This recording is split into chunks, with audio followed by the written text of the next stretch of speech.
Hello and welcome to integrated edu system. इस video में हम 5 इंपॉर्टेंट क्वेश्चंस जो कि बीपीएससी प्री के पॉइंट ऑफ व्यू से काफ़ी इंपॉर्टेंट है उसे हम डिस्कस करेंगे। Let's start.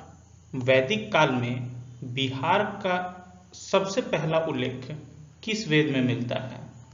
Option number 1 Rigveda, option number 2 Atharvaveda, option number 3 Samaveda, option number 4 उपरोक्त में से एक से अधिक, ऑप्शन नंबर 5 उपरोक्त में से कोई नहीं।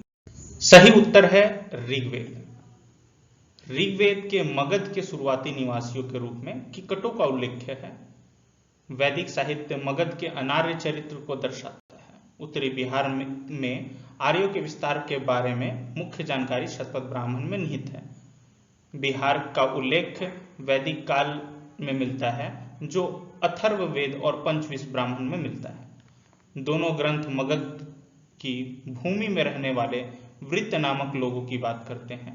पुराण और कुछ हद तक रामायण और महाभारत के महाकाव्य इस क्षेत्र के वंशवादी इतिहास के पुनर्निर्माण में मदद करते हैं। बौद्ध स्रोत ईसा पूर्व 6वीं शताब्दी से लेकर मौर्य साम्राज्य तक के बिहार के इतिहास के बारे में जानकारी प्रदान करते हैं।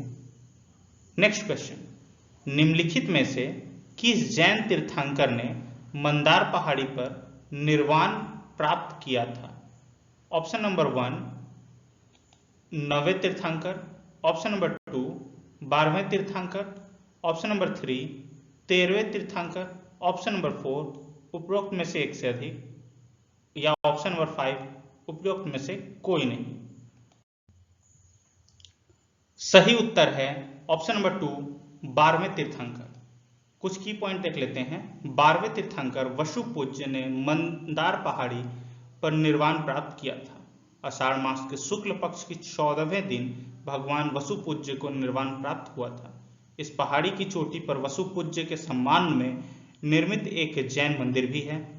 मंदार पहाड़ी के बारे में कुछ तथ्य देख लेते हैं। मंदार पहाड़ी नामक एक छोटी चोटी जिसे अक्सर मंदार पहाड़ी कहा जाता है, बिहार राज्य के भागलपुर मंडल के बांका जिले में स्थित है। पहाड़ी की चोटी पर एक हिंदू और एक जैन मंदिर भी स्थित है। पौराणिक अमृत मंथन या समुद्र मंथन जो है वो मंदार पहाड़ी से संबंधित है। पौराणिक कथा के अनुसार देवताओं ने अमृत प्राप्त करने के लिए समुद्र का मंथन करने के लिए इस पहाड़ी का प्रयोग किया था। पहाड़ी पर वासुकी नाग, जो कि एक पवित्र नाग है, रस्सी का कार्य करने की प्रतिज्ञा की थी, द्वारा छोड़ी गई कुंडल की छाप अभी तक विद्यमान है। पुराणों के अनुसार जहां भगवान विष्णु ने 3 पग में ब्रह्मांड को नाप लिया था, वहीं वामन अवतार ने एक पग विष्णुपद पहाड़ी और दूसरा पग मंदार की पहाड़ी पर रखा था। वसुपूज्य जो 12वें तीर्थंकर थे, वसुपूज्य जैन धर्म के 12वें तीर्थंकर, जिनका जन्म चंपापुरी के इक्ष्वाकु वंश के शासनकाल में राजा वसुपूज्य और रानी जया देवी के घर पर हुआ था। जैन सिद्धांत के अनुसार वह एक सिद्ध, एक मुक्त आत्मा जिसका कर्म नष्ट हो चुका था वे के रूप में थे। भारत के बिहार के चंपापुरी में आषाढ़ मास की शुक्ल पक्ष की 14वीं तिथि को उन्हें तपस्या के 1 मास के भीतर ही कैवल्य, जिसे ज्ञान कहा जाता है, और मोक्ष की प्राप्ति हुई थी। वसुपूज्य का प्रतीक चिन्ह भैंसा है। जैन धर्म में अभी तक 24 तीर्थंकर हुए हैं, जिसके पहले तीर्थंकर ऋषभदेव थे, उनका प्रतीक चिन्ह बैल था, और 24वें तीर्थंकर महावीर थे, जिनका प्रतीक चिन्ह सिंह था।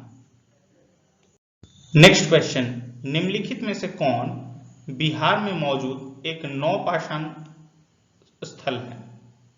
Option number 1 Utnur, option number 2 Chirand, option number 3 Sarnath, option number 4 Paiyampalli, option number 5 उपरोक्त में से कोई नहीं या एक से अधिक। The right answer is option number 2 Chirand. कुछ की पॉइंट्स देख लेते हैं। चिरांद बिहार के सारण जिले का एक पुरातात्विक स्थल है। यह नवपाषाण युग का पहला ज्ञात स्थल है। इसमें एक बड़ा पूर्व ऐतिहासिक टिला है जिसमें विभिन्न कलाकृतियां हैं। नेक्स्ट क्वेश्चन, लगातार 49 दिनों तक ध्यान करने के बाद गौतम बुद्ध ने निम्नलिखित में से किस स्थान पर एक पीपल के पेड़ के नीचे ज्ञान प्राप्त किया था? Option number 1 Sarnath, option number 2 बोध गया, option number 3 Lumbini, option number 4 उपरोक्त में से एक से अधिक, या ऑप्शन नंबर 5 उपरोक्त में से कोई नहीं। The right answer is option number 2 बोध गया। कुछ की पॉइंट्स देखते हैं।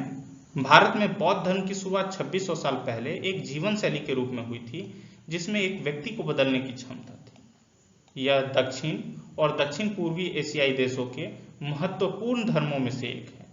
यह धर्म इसके संस्थापक सिद्धार्थ गौतम की शिक्षाओं और जीवन के अनुभव पर आधारित है, जिनका जन्म लगभग 563 ईसा पूर्व में हुआ था।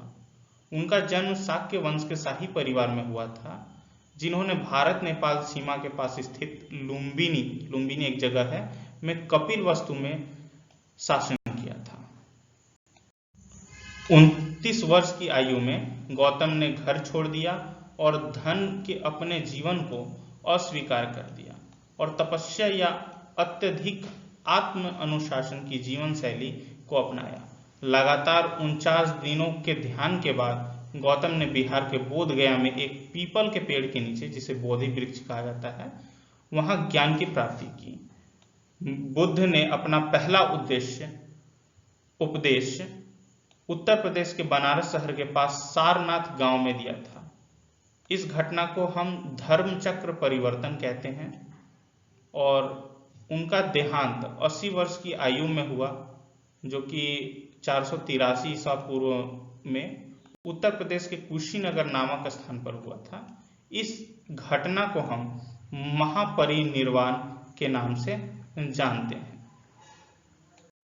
नेक्स्ट क्वेश्चन, निम्नलिखित में से किस संगीत की उत्पत्ति बिहार में हुई? ऑप्शन नंबर 1 न्योगा, ऑप्शन नंबर 2 हेलियमलू, ऑप्शन नंबर 3 शोहर, ऑप्शन नंबर 4 उपरोक्त में से एक से अधिक, या ऑप्शन नंबर 5 कोई नहीं। द राइट आंसर इज सोहर। कुछ की पॉइंट्स देखते हैं।